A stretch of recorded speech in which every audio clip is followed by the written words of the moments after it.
Et bien bonjour, on se retrouve en ce lundi 8 juillet 2024 pour les plans. Et bon, on va passer aux news. Il n'y en a pas, c'est fait. J'espère que vous avez passé un bon week-end. Allez, on peut attaquer sur les plans des indices américains. Alors, en daily sur le Dow Jones, on est au-dessus des MM qui sont vertes. On a fait la fausse cassure du 61,8. On est entre le 61,8 et les 50%. Là tout de suite on n'a rien d'autre à dire de plus. En H4 on est au-dessus des MM qui sont vertes. On est dans l'espèce de gros range entre les 39 700 et les 39 300. On a quand même on a du mal à refaire des plus hauts, de plus en plus haut, qui est symbolisé par cette belle résistance.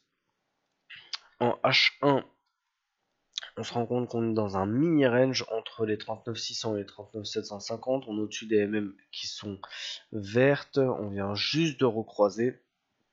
Et pour l'instant, en clôture, on a fait un plus haut que le précédent et un plus bas plus haut que le précédent.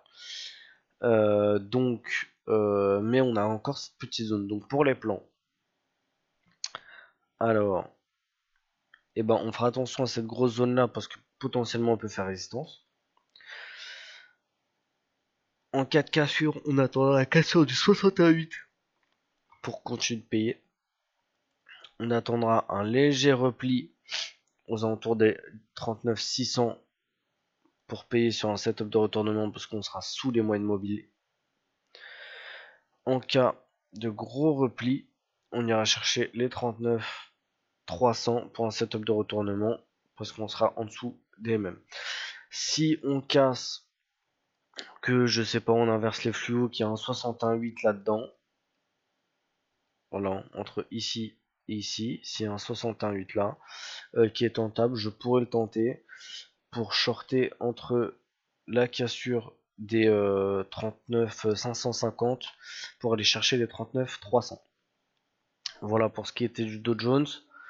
Pour le Nasdaq, c'est un peu différent. On est sur des ATH. On a alors la potentielle div entre guillemets et encore d'actualité, même si on est sur la 17ème bougie, si je ne m'abuse. On est largement au-dessus des MM qui sont vertes. On n'a pas de setup de retournement à proprement parler. On a peut-être une div qui est potentielle, mais là, il n'y a rien de fait. Donc on est sur des ATH. En H4, on n'a pas non plus de setup de retournement. On est largement au-dessus des MM qui sont vertes. Rien d'autre à dire. Et en H1, on est encore au-dessus des MM qui sont vertes. On est en train potentiellement de pullbacker la MM20 et on a un très très gros squeeze des bandes de Bollinger. Donc pour les plans, on attend potentiellement un repli sur cette zone et on paye parce que j'ai fait le calcul. On prend, je sais pas, par exemple les 80, stop à 25 points, ça nous fait 60, ça nous fait 55 même. Voilà, et on a un ratio 2 pour aller chercher les plus hauts. Sachant qu'on sera pile au-dessus des MM vertes. Donc, un petit repli, un OPR là-dedans, ça passe. Si on a un OPR ici, par exemple, là, ça sera pas possible puisqu'on n'aura pas un ratio 2 avant les plus hauts, avant les ATH. Donc, léger repli, setup de retournement, ok. Léger repli, OPR, ok.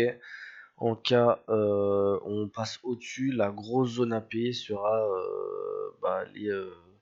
les 20 400 et quelques. Et ce sera uniquement sur setup de retournement parce qu'on sera largement en dessous des MM. Je vous souhaite une très très bonne soirée et très bonne journée même d'ailleurs. Et je vous dis peut-être à ce soir pour débriefer d'un trade si j'en ai pris un. Salut à tous, bon courage.